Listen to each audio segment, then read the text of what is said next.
కొంచెం ఆరోగ్యం బాగాలేదు కదా, మరి ఎట్లా ఉంటుందో చూద్దాం. మరి అప్పటి వరకు ఎలక్షన్ వరకు సో అది ఇప్పుడు నేను కొంచెం చెప్తే అది బాగోదేమో కానీ ఇప్పుడు డైపర్లు వేసుకున్న వాళ్ళకి వీళ్ళకి మాత్రం ఇస్తానంటున్నాడు కదా, అది మాత్రం కొంచెం తప్పని చెప్పి ఆయన ఇప్పటికే నడవలేకపోతున్నాడు, తిరగలేకపోతున్నాడు.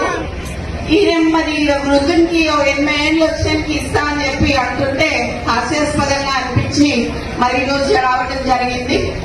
ఈ రోజు ఈ తమ్ముందు ఒక 200 కోట్లది ఒకటే చెప్పిన, ఒకవేళ ఎవరైనా నాకు కౌంటర్ ఇచ్చిందనుకోండి మిగతా కూడా బయటికి తీయాల్సి వస్తుంది.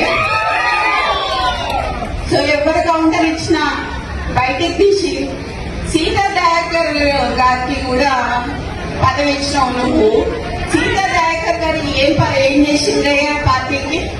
అసలు ఎక్కడ పార్టీ ఆమె ఎక్కడి నుంచి వచ్చింది? ఆమెకు చైర్మన్ పోస్ట్ ఇచ్చినావు నువ్వు. కొండాపులకి ఎందుకు ఇయ్యలేదు అని అడుగుతాను నేను, మీరందరూ అడగాలి. నేను చెప్పాలనుకున్నా చెప్పిన దీనికి కౌంటర్ ఇస్తే మాత్రం నేను ప్రెస్ క్లబ్ లో కూర్చొని ప్రెస్ నోట్ రిలీజ్ చేసి మొత్తం ఉన్నాయి అన్ని బయట పెట్టాల్సి వస్తుంది. సో అందుకని చెప్పి ఇక్కడ ముగిస్తూ